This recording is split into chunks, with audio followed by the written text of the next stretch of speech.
What's up, Pokemon trainers? Today we're kicking off a brand new video segment where I'll be discussing various topics within the Pokemon trading card game. As you might know, the 2016-2017 Primal Clash On standard format is now upon us, and with that comes a variety of competitive decks and strategies. Some of these are decks that have continued to see success since last season, such as Darkrai, Giratina, and Greninja, while others are brand new contenders that finally have a chance to shine now that Night March and other decks are no longer with us, such as Mega Mewtwo-Y and Mega Scizor. Speaking of these decks in particular, there seems to be a recurring trend amongst them, and that is the inclusion of Garbodor. Many of us are all too familiar with the heap of trash because it also dominated the format just a couple years ago, eventually seeing a reprint in Breakpoint earlier this year.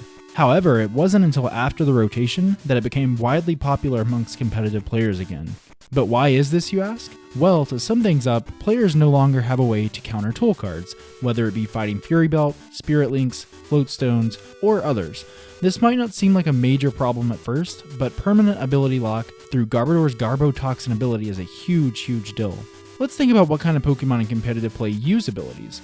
First, we have Shaymin-EX. Its setup ability, which lets you draw until you have 6 cards, is used virtually in every competitive deck. Currently, at the time of this video, it's at $70 for a single copy with no signs of dropping anytime soon. And with good reason, being able to set up before your opponent is extremely important.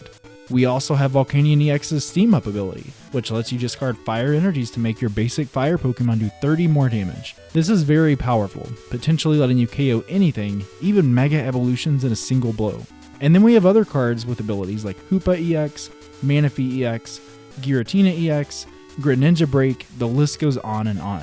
So you can see that abilities are a big thing in the Pokemon TCG, right? With those abilities shut off, you have problems getting your deck set up and using strategies to ultimately win the game. Is Garbodor bad for the game? I don't think Garbodor is itself, no, but I think without proper ways to keep it in check, suddenly a 1-1 or 2-2 line of Garbodor gives your deck a huge advantage against a number of matchups. It makes once highly playable decks like Greninja Break and Volcanion suddenly become unplayable because now they just can't keep up with other decks in terms of damage output. Now, there are some ways to get rid of tools. Rattata from the upcoming evolution set later this month has an ability which lets you discard all tools attached to your opponent's active Pokemon. But wait, it's an ability? In other words, if my opponent gets a Garbodor out, I can't even use it. We haven't seen the complete set list for the Western release of Evolutions, however, and Pokemon almost always puts reprints of trainer cards in their sets for newer players, so there is a slight chance that we'll see something like Xerosic or Startling Megaphone in the format once again. That said, the official Pokemon website has had a number of articles up that suggest that tool removal, at least in the form of easy-to-play trainer cards, is gone for the time being. So what can players do to effectively combat Garbodor?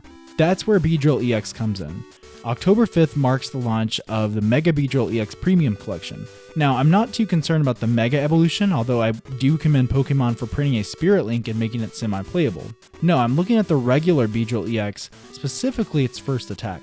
For a single colorless energy, it has the attack Double Scrapper, which lets you discard up to 2 tool cards off of any of our opponent's Pokemon. That's right, it's essentially an attack form of Tool Scrapper, a card that was once a staple in many decks before it eventually rotated and got replaced with Startling Megaphone, though Tool Scrapper worked on both players' tools, not just your opponent's.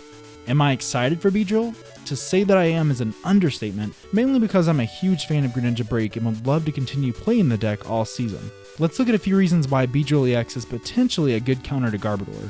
First of all, the attack only costs a single energy, and a colorless one at that, so it's definitely splashable in any deck. Second, it's a Pokemon EX with a decent 160 HP, so it should be able to survive a couple hits while consistently knocking off your opponent's tools.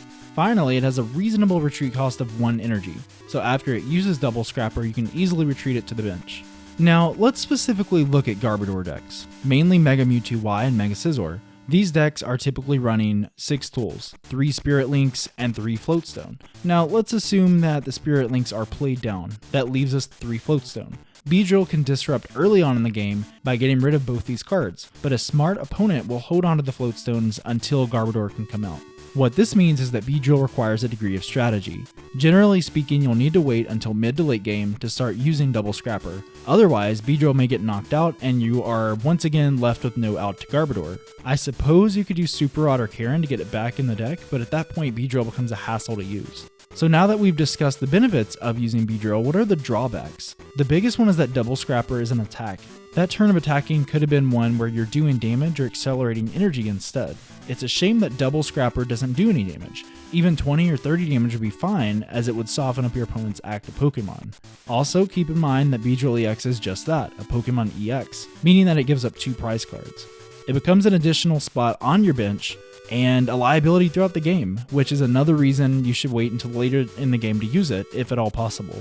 Lastly, Beedrill is weak to fire types, so Volcanion can take it out for a cheap couple prizes. I'm not sure this is really a huge downside though, as we're just talking about a single matchup, and the decks that really need to use Beedrill, like Greninja Break and Water Toolbox, shouldn't really have an issue with Volcanion anyway.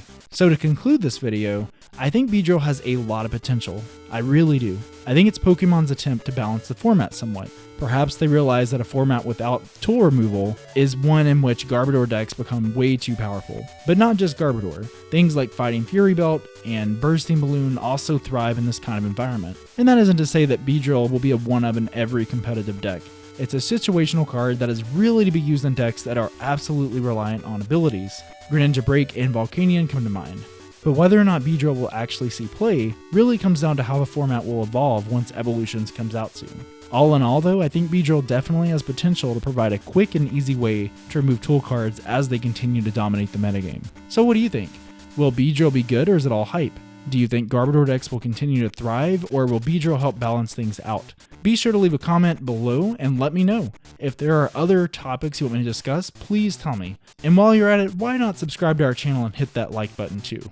Also, check out our website, topdecknation.com, for free strategy articles, deck lists, and more great content. You can also like our Facebook and Instagram pages to stay updated. With that said, thanks for watching, and I will catch you guys in the next video.